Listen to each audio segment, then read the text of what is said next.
আমরা যারা প্রতিদিন চোখের সামনে স্কুল বন্ধ হতে দেখছি, আমরা যারা দেখছি 26,000 শিক্ষক শিক্ষিকা, সরকারি স্কুলের শিক্ষক শিক্ষিকা চাকরি হারা হয়ে গেল, আমরা যারা দেখছি আমাদের গ্রামের স্কুলগুলো বন্ধ হয়ে যাচ্ছে, আপনি বুকে হাত দিয়ে বলুন যে মানুষ আমার কথা শুনতে পাচ্ছে, তৃণমূলকে ভোট দেন।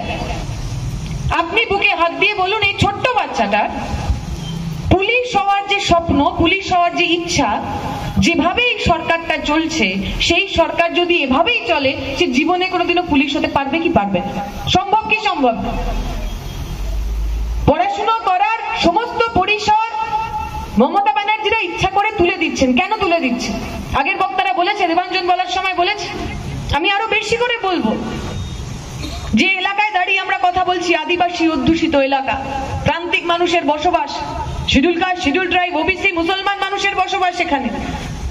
যদি আমরা ওই একটু কাগজ কলমে নম্বর দেখি, তাহলে দেখবো এই অংশের মানুষ এমনিতেই সমাজে সবচেয়ে বেশি পিছিয়ে পড়া। শিক্ষার গড় হার, কতদিন পর্যন্ত তারা স্কুলে যান, কত বছর বয়সে স্কুলে যান, কত দূর পর্যন্ত লেখাপড়া করেন, কতজন সরকারি চাকরি পান, কতজন সংরক্ষণের পরেও সরকারি চাকরি পেয়েছেন, এই সমস্ত তথ্য যদি আমরা দেখি, তাহলে দেখবো এরা সমস্ত ক্ষেত্রে পিছিয়ে আছে। এবার এই পিছিয়ে পড়া মানুষকে আরো পিছিয়ে দেওয়ার এই ষড়যন্ত্রের কারণ কি? কেন তারা চান না ছেলেমেয়েরা পড়াশোনা করুক? কেন এই গ্রামের, এই এলাকার ছোট্ট ক্লাস 5-এ পড়া, 2-এ পড়া, 3-এ পড়া ছেলে মেয়েগুলোর স্বপ্নকে তারা একেবারে শেষ করে দিতে চায়? আমার পূর্ববর্তী বক্তারা বলেছেন ন্যাশনাল এডুকেশন পলিসির কথা, নয়া শিক্ষানীতির কথা, যে নয়া শিক্ষানীতির অনুরূপে পশ্চিমবঙ্গের বুকে তারা শিক্ষানীতি তৈরি করেছিলেন, পিপিপি মডেল তৈরি করেছেন। এই সমস্ত মডেলগুলোর পিছনের কারণ কি, কি চায় তারা? আপনাদের মনে আছে একটা গল্প ছিল, অনেকে পড়েছে, মহাভারতের গল্প। সেখানে একলব্য বলে একজন ছিলেন। একলব্যকে, একলব্য নিষাদ পুত্র। নিষাদ পুত্র মানে সে আদিবাসীর ছেলে, জঙ্গলে থাকে। এখন একলব্যের খুব ইচ্ছা সে ধনুর্বিদ্যায় শিখবে, সে খুব ভালো তীরন্দাজি করবে। সেই সময় রাজার যিনি শিক্ষাগুরু ছিলেন, রাজগুরু যাকে বলা হতো, দ্রোণাচার্য, এই একলব্য একদিন দ্রোণাচার্যের কাছে গেছে। দেখুন, আপনি তো সবাইকে ধনুর্বিদ্যা শেখান, কিভাবে তীর ছুটতে হয় শেখান, পঞ্চপাণ্ডবকে শেখান, অর্জুনকে শেখান, আমি আপনার কাছে আপনি আমার শিক্ষক হন, আমি আপনার ছাত্র হতে চাই।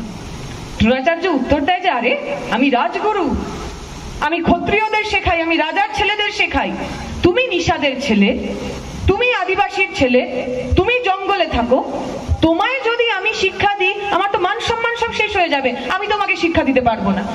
একলব্য খুব মনের দুঃখে সে জঙ্গলে ফিরে গেল। কিন্তু তার মনের মধ্যে প্রচুর জেদ, প্রচুর সাহস। সে ওই বনের মধ্যেই দ্রোণাচার্যের একটা মূর্তি বানিয়ে তার সামনে তীরন্দাজি প্র্যাকটিস করা শুরু করলো, অনুশীলন করা শুরু করলো। এবং তার এত নিষ্ঠা, এত মন দিয়ে সেই পুরো অনুশীলন করলো, একদিন দেখা গেল সে অর্জুনের চাইতেও বড় তীরন্দাজ। অর্জুনকে কেউ হারাতে পারেনি সারা বিশ্ব জুড়ে তীরন্দাজিতে। ওই চোখে, মাছের চোখ, মাছের চোখের একদম মাঝখানে সে তীর মারতে পারত। সারা বিশ্ব জুড়ে তার নাম ছিল সেরা তীরন্দাজ হিসাবে। কিন্তু আমাদের একলব্য, নিষাদ পুত্র একলব্য, আদিবাসীর ছেলে একলব্য, তার মধ্যে এত অনুশীলন ছিল, সে এত ভালো তৈরি হয়ে গেল যে সে অর্জুনকেও হারাতে পারে।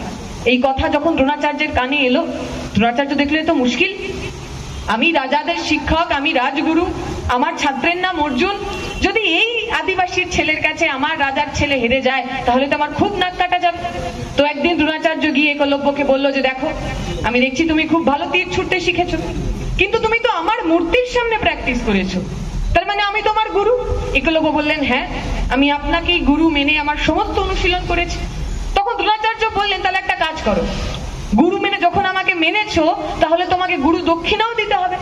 উনি গুরু দক্ষিণা হিসাবে একলব্যের যে বুড়ো আঙুল, সেই বুড়ো আঙুলটা চাইলেন। এখানে যারা তীরন্দাজি করেন, যারা তীর ছুটতে জানেন, তারা জানেন যদি আমাকে তীরটা ছুটতে হয় আর যদি আমার বুড়ো আঙুল না থাকে, আমি তীর চালাতে পারবো কোনোদিনও? দ্রোণাচার্য গুরু দক্ষিণা হিসাবে একলব্যের ওই বুড়ো আঙুল কেটে নিয়ে আজীবনের জন্য তার তীরন্দাজি করা বন্ধ করে দিলেন। উনি সুনিশ্চিত করলেন যে রাজার ছেলে অর্জুনকে আর কোনো আদিবাসীর ছেলে জীবনে কোনোদিনও হারাতে পারবে না। আজকের দিনে দাঁড়িয়ে যারা আমার দেশের সরকারে, রাজ্যের সরকারের মাথার ওপর বসে আছে, তারা এমন ব্যবস্থাই চান যেখানে আদিবাসীর ছেলে, শ্রমিকের ছেলে, কৃষকের ছেলে, তার মধ্যে যত খুশি মেধা থাকুক, তার মধ্যে থাকুক, তার বুকের মধ্যে যত খুশি স্বপ্ন থাকুক, সে কখনো বড় লোকের ছেলে, রাজার ছেলে তাকে হারাতে পারবে না। তারা এমন ব্যবস্থা তৈরি করতে চাইছে যাতে প্রতিদিন এই একলব্যদের, আমার সামনে বসা একলব্যদের নিজের বুড়ো আঙুলটা কেটে দিতে হয়। আর আমরা ভারতের ছাত্র ফেডারেশন বলছি, যতদিন ভারতের ছাত্র ফেডারেশন ক্যাম্পাসে ক্যাম্পাসে থাকবে আর একটা একলব্যেরও আঙুল কাটা যাবে না। একলব্যেরা তীরন্দাজি করবে, রাজার ব্যাটারের হারাবে, তারা দেখিয়ে দেবে যে আসলে রাজ্য চালাতে, দেশ চালাতে, দেশ সেরা হতে কারো রাজার বেটা হতে হয় না, রাজার ছেলে হতে হয় না। আমাদের ফ্ল্যাগের উপর লেখা থাকে ইন্ডিপেন্ডেন্স, ডেমোক্রেসি, সোশ্যালিজম, স্বাধীনতা, গণতন্ত্র, সমাজতন্ত্র। গণতন্ত্রের মানে কি? সামন্তবাদ, রাজতন্ত্রে রাজার ছেলে রাজা হতো, মন্ত্রীর ছেলে মন্ত্রী, আর গরিবের ছেলে গরিব হতো, ছুতরের ছেলে ছুতর, কৃষকের ছেলে কৃষক, কামারের ছেলে কামার। আমরা বলেছিলাম গণতান্ত্রিক ব্যবস্থা এমন হবে, এমন গণতন্ত্র আমরা কায়েম করতে চাই যাতে কৃষকের ছেলেও সে স্বপ্ন দেখবে, ডাক্তার হবে, ইঞ্জিনিয়ার হবে, ওর মতো পুলিশ হওয়ার স্বপ্ন দেখবে। এই স্বপ্ন দেখার যে অধিকার, এই স্বপ্ন দেখার যে সাহস, সেই সাহসের জন্যই তো তিলক টুডুকে খুন হতে হলো। তিলক টুডুর অপরাধ ছিল তিলক টুডুর স্বপ্ন দেখেছিল। তিলক টুডুর অপরাধ ছিল ও স্কুলে গিয়ে, কলেজে গিয়ে খালি পড়াশোনা করেনি, খালি নিজে ভালো হব, নিজে চাকরি করব, এইটুকুনি স্বপ্ন দেখেনি। ওর স্বপ্নের মধ্যে ওর গ্রামের প্রত্যেকটা আগামী শিশু তারা সামিল ছিল। তাই তো সে এসএফআই করতো, তাই তো কলেজের মধ্যে ফিস বৃদ্ধি হলে তার বিরুদ্ধে আন্দোলন করত, তাই তো সে সোচ্চারে বলেছিল মাওবাদের নামে তৃণমূলী আঁতাতের মধ্যে দিয়ে যেভাবে আদিবাসী গ্রামের ছেলে মেয়েদের হাতে অস্ত্র তুলে দিয়ে তাদের বিপদগামী করা হচ্ছিল, তার বিরুদ্ধে সোচ্চার হয়েছিল। ও জানতো এই পুরো লড়াইটা সমাজ ব্যবস্থার বিরুদ্ধে যে লড়াই, রাষ্ট্রযন্ত্রের বিরুদ্ধে যে লড়াই, বড়লোক পুঁজিপতিদের বিরুদ্ধে যে লড়াই, সেই লড়াইটা একটা রাজনৈতিক লড়াই। শুধুমাত্র খুনি, খুন, গুলি, বন্দুক, বোমা দিয়ে তার সমাধান হবে না। চেতনার পরিবর্তন করতে হবে, রাজনৈতিক পরিবর্তন করতে হবে। তাই সে স্পষ্ট ভাষায় ওই মাওবাদী তৃণমূলী আঁতাতের বিরুদ্ধে কথা বলেছিল। কমরেডরা বলছিলেন আসার সময় তিলকের মৃতদেহ যখন পাওয়া গেছিল, মাথাটার কিছু ছিল না, গুলি করে, ঝাঁঝরা করে মাথাটার ওই গুলি, মানে যে মস্তিষ্কটা, মাথার মধ্যেকার যা কিছু সেই সমস্তটা উড়িয়ে দিয়েছিল। আসলে মাওবাদীরাও জানেন, তৃণমূলীরাও জানেন, ভারতের ছাত্র ফেডারেশনের কর্মী, ভারতের ছাত্র ফেডারেশনের নেতা, তার মগজকে ভয় পেতে হয়, তার বুদ্ধিকে ভয় পেতে হয়, তার চেতনাকে ভয় পেতে হয়। তাই ওরা মাথাটা ঝাঁঝরা করে দিয়েছিল। কমরেডরা বলছিলেন মৃতদেহ নিয়েও গ্রামে ঢোকা যায়নি, গ্রামের মধ্যে, বাড়ির মধ্যে তার মৃতদেহ পৌঁছে দেওয়া যায়নি, গ্রাম ঘিরে রেখেছিলেন মাওবাদীরা। আর আজকে যখন আমরা ওর গ্রাম থেকে, ওর বাড়ি থেকে ওই সাদা লাল ঝান্ডা নিয়ে ওর বাড়ির আগামী সদস্যকে একদম সামনে রেখে মিছিল করে এলাম, আমরা শুধু মাওবাদী তৃণমূল না, সেই সমস্ত শক্তি যারা মনে করেন বামপন্থীদের মেরে, এসএফআই কে মেরে আমাদের শেষ করে দেওয়া যায়, আমি তাদের প্রত্যেকে বলছি আপনারা আসুন। ওই প্রত্যেক তিলকের খুন থেকে, প্রত্যেক তিলকের রক্ত থেকে, ওই প্রত্যেক তিলকের থেতলে যাওয়া ঘিলু মস্তিষ্ক থেকে হাজার হাজার তিলক আপনার সামনে এসে দাঁড়িয়েছে। তারা ভারতের ছাত্র ফেডারেশনের পতাকা নিয়ে আপনার সামনে লড়ে যাবে যতদিন না পর্যন্ত তার শরীরের শেষ রক্তবিন্দু শেষ হয়। আমরা আজকে যে সময়ের মধ্যে দিয়ে যাচ্ছি, যে সময় কংগ্রেস তিলকরা লড়াই করছিলেন, আমাদের লড়াই সরাসরি ছিল তৃণমূলের বিরুদ্ধে লড়াই, তৃণমূল মাওবাদীদের বিরুদ্ধে লড়াই, যৌথ লড়াই। আজকের দিনে দাঁড়িয়ে যারা এসএফআই করতে যাচ্ছে, বামপন্থী রাজনীতি করতে যাচ্ছে, আমাদের জন্য লড়াইটা আরো একটু কমপ্লেক্স হয়েছে, আরো একটু কঠিন হয়েছে। এখন এই সব কিছুর সঙ্গে সঙ্গে বিজেপি এসে জুটেছে। যে ভারতীয় জনতা পার্টি, যে আরএসএস, বিজেপি এতদিন পর্যন্ত একলব্যদের আঙুল কেটেছেন, এতদিন পর্যন্ত আদিবাসীদের ঘরের মধ্যে রেখেছেন, এতদিন পর্যন্ত আদিবাসীদের মানুষ বলে গণ্য করেননি, বনবাসী বলেছেন, তারা আজকে এসে বলছে আদিবাসী মানুষ মানে সে তো হিন্দু, সে তো সনাতনী, হিন্দুত্ববাদ প্রতিষ্ঠা করতে হবে, হিন্দু রাষ্ট্র প্রতিষ্ঠা করতে হবে, জয় শ্রীরামের পতাকা গাড়িতে লাগিয়ে ঘুরতে হবে, সবাইকে সনাতনী করতে হবে, তবেই নাকি তাদের মুক্তি। জিজ্ঞেস করবেন তো ওদের উত্তরপ্রদেশে, যেখানে নাকি রাম রাজ্য চলছে, আদিত্যনাথের সরকার চলছে, সেখানের একজন মন্ত্রী হয়েছিলেন, এমএলএ হয়েছিলেন, তিনি জাতে দলিত, জাতে শিডিউল কাস্ট। যখন সমস্ত মন্ত্রীদের বসতে দেওয়া হয়েছে, সবাই দু হাতওয়ালা, তারা বড় বড় চেয়ার পেয়েছেন। আর ওই দলিত মন্ত্রীটির জন্য, দলিত এমএলএটির জন্য একটি টুল এনে রাখা হয়েছে। কারণ বিজেপি বিশ্বাস করে আপনি বিজেপিও যদি হন, আপনি বিজেপির মন্ত্রীও যদি হন, কিন্তু আপনি যদি নিচু জাত হন, schedule caste, schedule tribe, OBC যদি হন তাহলে আপনার সমান সমান আসনে বসার অধিকার নেই। জিজ্ঞেস করবেন ওদের যে হিন্দু রাষ্ট্রের কথা ওরা বলছেন তাতে আসলে আদিবাসী গরিব মানুষের জায়গা কোথায় হবে, জিজ্ঞেস করবেন ওদের। এই গোটা ছত্তিশগড় ঝাড়খণ্ড জুড়ে মাওবাদী দমনের নামে কত নিরীহ আদিবাসীর প্রাণ ওরা নিয়েছে, কতগুলো বাড়ি ঘর গ্রামের পর গ্রাম জ্বালিয়ে দিয়েছে। দেখতে চাননি তাতে বাচ্চা মরেছে, বুড়ো মরেছে, সাধারণ মানুষ মরেছে, মহিলা মরেছে। সোনি সরির কথা আপনাদের মনে আছে, কি ভয়ঙ্কর ভাবে তাকে ধর্ষণ করা হয়েছিল আপনাদের মনে আছে, কি ভয়ঙ্কর ভাবে তার মুখ জ্বালিয়ে দেওয়া হয়েছিল আপনাদের মনে আছে। যারা আপনার বাড়িতে বিজেপির হয়ে আসেন, আরএসএস এর হয়ে আসেন, সনাতনী ধর্মের কথা বলেন, হিন্দু রাষ্ট্রের কথা বলেন, জিজ্ঞেস করবেন তাদের। সোনি সরিও তো আদিবাসী ছিল, তাকে ওই রকম ভাবে নির্যাতন করলেন কেন, জিজ্ঞেস করবেন, জিজ্ঞেস করবেন। আজকে এই এলাকায় কতগুলো স্কুল আছে যেখানে সাঁওতালি ভাষায় পড়ানো হয়, কতগুলো স্কুলে সাঁওতালি ভাষা পড়ানোর মাস্টার মশাই রয়েছে, কতগুলো। কেন আমি আমার ভাষায় পড়াশোনা করতে পারবো না? আমরা ভারতের ছাত্র ফেডারেশন তো বলেছি প্রত্যেক ছাত্র ছাত্রীর মাতৃভাষায় শিক্ষা প্রদান করার, শিক্ষা নেওয়ার তার অধিকার থাকা উচিত।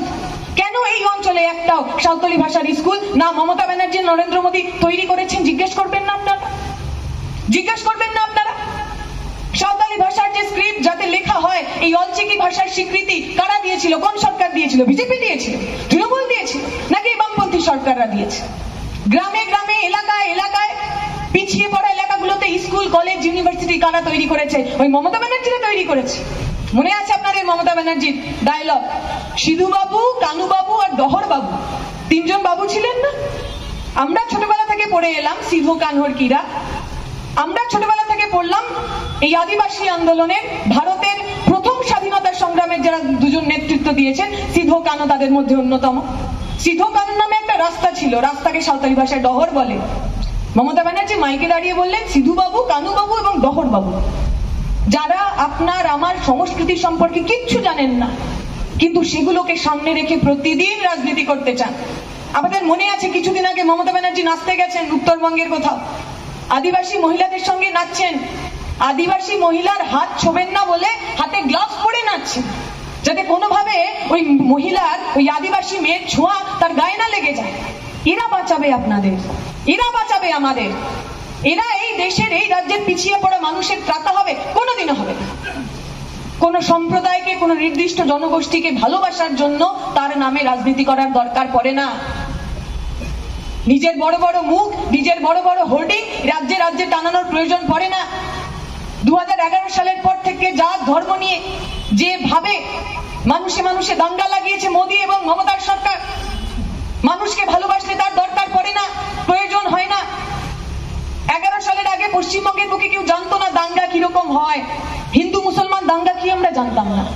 1992 বাবরিতে দাঙ্গা হয়েছে, বাবরি মসজিদ ভাঙা হয়েছে, সারা দেশ জুড়ে দাঙ্গা হয়েছে, পশ্চিমবঙ্গে হয়নি। 2002 গুজরাটে দাঙ্গা হয়েছে, সারা দেশ জুড়ে হিন্দু মুসলিম দাঙ্গা হয়েছে, পশ্চিমবঙ্গে হয়নি। কারণ আমার রাজ্যের মুখ্যমন্ত্রীর নাম ছিল জ্যোতিবাবু, আমার রাজ্যের মুখ্যমন্ত্রীর নাম ছিল বুদ্ধদেব ভট্টাচার্য, যারা মাইকে দাঁড়িয়ে বলতে পারতেন এটা পশ্চিমবঙ্গ, এখানে দাঙ্গা করতে আসলে মাথা ভেঙে গুড়িয়ে দেওয়া হবে, কোনো হিন্দু মুসলমান দেখা হবে না, বলতে পারতেন তারা। আর 2011 সালের পর থেকে প্রতিদিন আমরা শুনি কোথাও না কোথাও কোন জাতিতে, কোন ধর্মে দাঙ্গা হয়েছে। এই তো মহেশতলার ঘটনা, পিসির আদরের ভাইপো অভিষেক ব্যানার্জি লাখ লাখ ভোটে চুরি করে জিতেছে, সেখানে দেখা গেল এক মুসলিম যুবক মন্দিরের সামনে সে ফল বিক্রি করত। ঈদের ছুটিতে বাড়ি গেছে, বাড়ি ফিরে এসে দেখছে তার মন্দিরের ফল বিক্রি করার জায়গায় নতুন করে নাকি সেখানে তুলসী তলা তৈরি হয়েছে। যারা হিন্দু ধর্ম একটু বোঝেন, আপনারা তো জানেন তুলসী তলা রাস্তার পাশে তৈরি করা যায় না, তুলসী তলা আপনার বাড়ির প্রাঙ্গণের একদম মধ্যে থাকে, সেটাই হিন্দু ধর্মের রীতি নীতি। আপনার আস্থা, আপনার বিশ্বাস সমস্ত কিছু জলাঞ্জলি দিয়ে শুধু হিংসা ছড়ানোর জন্য আপনার বিশ্বাস করে ব্যবহার করলো। হিন্দু মুসলমান দাঙ্গা হলো, আর রাজ্যের পুলিশ, মমতা ব্যানার্জির পুলিশ, তারা কি করলেন? কিচ্ছু করলেন না, দাঁড়িয়ে দাঁড়িয়ে দেখলেন। মনে আছে কিছুদিন আগে আপনাদের অনুব্রত মণ্ডল, বীরভূমের বেতাজ বাদশাহ, এই কিছুদিন আগে মেয়ের সঙ্গে জেল খেটে বাড়ি ফিরেছেন। সে পুলিশের বড় বাবুকে ফোন করে বলছেন যে তোর বউকে একটু আমার বাড়িতে পাঠিয়ে দিস। তার মা বোনের সম্পর্কে যা যা কথা বলেছেন সেই কথা বলার মতো রুচি, স্পর্ধা কোনোটাই আমার নেই। একজন পুলিশ একটা জেল খাটা মা, তার বোন, তার বাড়ির লোকজনকে অপমান করছে, পুলিশের উত্তর কি? এটা আপনি কি বলছেন স্যার? একটা জেল খাটা আসামি, আমার মা, আমার বাড়ির মহিলা, তাদের অপমান করছে, আর একজন পুলিশ তিনি তাকে কিছু বলতে পারছেন না, তিনি তার বিরুদ্ধে কিছু করতে পারছেন না। অনুব্রত মণ্ডল এখনো জেলের মধ্যে নেই, রাজ্যের মহিলা কমিশন এখনো তার বিরুদ্ধে কোন রকম পদক্ষেপ নেননি, তিনি এখনো ঘুরে ঘুরে বেড়াচ্ছেন, কোথাও তার কোনো অসুবিধা হয়নি। একজন পুলিশের মাথা যে নিজের বাড়ির মহিলাদের সুরক্ষা দিতে পারেন না, তৃণমূলের জেল খাটা আসামির সামনে যাকে কন্টিনিউয়াস সবসময় স্যার স্যার স্যার স্যার বলে যেতে হয়, তারা আমার আপনার বাড়ির যারা মহিলা, আমার আপনার বাড়ির যারা সাধারণ মানুষ, তাদের কি নিরাপত্তা দেবে? যে সমস্ত পুলিশ, যে সমস্ত সিভিক ভলেন্টিয়ার যারা এই ল এন্ড অর্ডার মেনটেন করার জন্য এখানে রয়েছেন, আমি তাদেরও বলছি, আমি জানি আপনাদেরও ভালো লাগে না, এখানে অনেকে আছেন যারা মাথা নিচু করে পুরো ব্যবস্থাটার সাথে মানিয়ে নিচ্ছেন। চাকরির দোহাই, চাকরি বড় বালায়, চাকরি ছাড়া মানুষ করবে কি? আমি আপনাদের অনুরোধ করছি, এই দাসত্ব থেকে মুক্ত হন। আপনার উপর অনেক ভরসা করে সাধারণ মানুষ, আপনি যে ইউনিফর্মটা পরেন সেই ইউনিফর্মের অনেক বড় মূল্য রয়েছে। আপনি যখন ইউনিফর্মটা গায়ে দিয়ে রাস্তায় বেরোন, তখন আপনি কোনো সাধারণ মানুষ নন, তখন আপনি আমাদের প্রত্যেকের রক্ষাকর্তা হিসেবে রাস্তায় নামেন। নিজের মেরুদণ্ডটাকে আর ঝুঁকিয়ে দেবেন না, তৃণমূল নেতার ভয় আর ওই টেবিলের তলায় লুকাবেন না। কারণ কালকে যে তিলোত্তমার সঙ্গে যা হয়েছে, যদি আপনাদের শিরদাঁড়া এভাবেই নামতে থাকে, তাহলে আগামী দিনে আপনার বাড়িতেও তিলোত্তমার মতো কোনো ঘটনা হবে কিনা তা আমরা বলতে পারবো না। আমি আমার কথা দীর্ঘায়িত করব না, শুধু যে কথা বলে শেষ করা। দেবাঞ্জন বলার সময় বলেছে আগামী 16 তারিখ সারা রাজ্যের ছাত্রছাত্রীরা কলেজ স্ট্রিটে সামিল হচ্ছে। তারা সবাই নয়া শিক্ষানীতির বিরুদ্ধে, সত্তর কলেজে অ্যাডমিশনের পক্ষে, স্কলারশিপ চালু করার পক্ষে রাস্তায় নাম। আমরা চাইবো এলাকায় এলাকায় যেখানে আদিবাসী স্কুল কলেজ বন্ধ হয়েছে, আদিবাসী ছেলে মেয়েদের হোস্টেল বন্ধ হয়েছে, সেগুলোকে খুলতে হবে। এই দাবিতেও আপনারা আরো সাধারণ মানুষ আমাদের সঙ্গে রাস্তায় হাঁটবেন। তৃণমূল ছাত্র পরিষদ যারা করে, আমরা দেখেছি বিভিন্ন ভিডিওতে, তৃণমূল ছাত্র পরিষদের মিছিল হচ্ছে, তৃণমূল ছাত্র পরিষদের লোককে জিজ্ঞেস করা হয়েছে যে তুমি কেন মিছিলে এসেছো? বলছে পার্থ চট্টোপাধ্যায় খুব ভালো লোক, পার্থ চট্টোপাধ্যায়কে ছাড়তে হবে। বলছে না না, এই মিছিলটা তো নয়া শিক্ষানীতির বিরুদ্ধে। বলছে নয়া শিক্ষানীতির বিরুদ্ধে বুঝি না, পার্থ চট্টোপাধ্যায় ভালো লোক, ঘুষ কিছু খাননি, ওকে ছাড়তে হবে। আর আমাদের ছাত্রছাত্রীদের যদি জিজ্ঞেস করা হয় তোমরা এই মিছিলে কেন এসেছো, তারা ওই যে রিপোর্টাররা তাদের মাইক ধরে, তাদের অ্যাটলিস্ট আধ ঘন্টা দাঁড় করিয়ে বুঝিয়ে দিতে পারবে আসলে নয়া শিক্ষানীতি কি। এটাই ওদের সাথে আমাদের পার্থক্য। তৃণমূল ছাত্র পরিষদ যারা করে, তাদের জীবনের মূল লক্ষ্য হলো কলেজের সামনে দাঁড়িয়ে থাকা। কলেজের বাবা, কাকা, জেঠু, দাদা, তৃণমূলের নেতা, যাদের ছেলে মেয়েদের স্টুডেন্ট হওয়ার বয়স শেষ হয়ে গেছে, তাদের সাথে মিলে কি করে একসাথে টাকা পয়সা মারা যায়, এটা তাদের লক্ষ্য। আমরা বলছি আপনারা যদি এসএফআই এর সঙ্গে আসেন, আমরা তৃণমূলের নেতাদের মতো আপনাদের গলায় সোনার চেইন ঝুলিয়ে দিতে পারবো না, আপনাকে মদ মাংসের টাকা দিতে পারবো না, আপনাকে বাইক কিনে দিয়ে তাকে পেট্রোল ভরার জন্য টাকা, সেসবও আমরা দিতে পারবো না।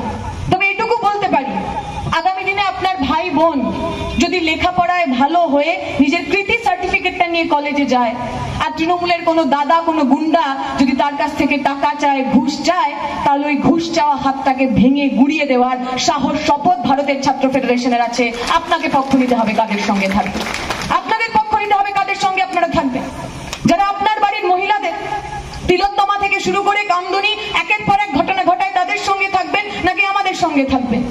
যারা ওই সমস্ত কিছুর প্রতিবাদ করতে গিয়ে জেল খেটেছে কিন্তু মাথা নোয়ায়নি, আপনাকে পক্ষ নিতে হবে। যারা জাত নিয়ে, ধর্ম নিয়ে প্রতিদিন আপনাকে ভাঙতে চায়, যারা আপনার পরিচয় দেখিয়ে আপনার কাছ থেকে ভোটটা নেয় আর আপনার অধিকারের সময় আপনাকে বুড়ো আঙুল দেখিয়ে দেয়, তাদের সঙ্গে থাকবেন নাকি বিস্তীর্ণ অঞ্চল জুড়ে আমরা সেই শুনেছি চুয়ার বিদ্রোহের কথা, খেটে খাওয়া মানুষ, গরিব মানুষ যারা ব্রিটিশদের বিরুদ্ধে লড়াই করেছিল, সেই ইতিহাস, সেই ঐতিহ্যের অংশ আপনারা। সারা দেশ জুড়ে যখন তেভাগা আন্দোলন হয়েছে, তেলেঙ্গানায় আন্দোলন হয়েছে, এই একই রকম ভাবে গরিব মানুষ, ভূমিহীন মানুষ, আদিবাসী মানুষ, কৃষিজীবী মানুষ, তারা নিজের অধিকারের জন্য রাস্তায় নেমেছিলেন। এইটা আমাদের ঐতিহ্য, এইটা আমাদের ইতিহাস। আপনাকে পক্ষ নিতে হবে। আপনি আপনার পূর্বপুরুষের ইতিহাস, ঐতিহ্যের সঙ্গে থাকবেন নাকি তৃণমূল বিজেপির মিথ্যে কথার রাজনীতি, হিংসার রাজনীতি, তাতে আপনার মাথা ঝুঁকিয়ে দেবেন? আমি আমার কথা এইটা বলেই শেষ করব। এই মেদিনীপুরের মাটি বীরেদের মাটি। এই মেদিনীপুরের মাটি থেকে বীররা জন্ম নেয়। সেই বীরের নাম তিলক টুডু হতে পারে, সেই বীরের নাম জুলফাই মল্লিক হতে পারে, অন্য অনেক রাজনৈতিক সংগঠনের মতো আমাদের কাছে তিলক টুডুর জাত ধর্ম আর জুলফাইয়ের জাত ধর্ম আলাদা আলাদা হয় না। আমাদের কাছে সুদীপ্ত সৈফুদ্দিনরা আলাদা আলাদা হয় না। আপনারাও যদি আপনার ছেলে মেয়েদের জন্য, আগামীর ভবিষ্যতের জন্য এমন একটা বাংলা চান, তাহলে আসুন আমাদের সঙ্গে, আমাদের লড়াইয়ের হাত শক্ত করুন। এই আশা ভরসা রেখে আমার বক্তব্য শেষ করব। শুকরিয়া, ইনকিলাব জিন্দাবাদ।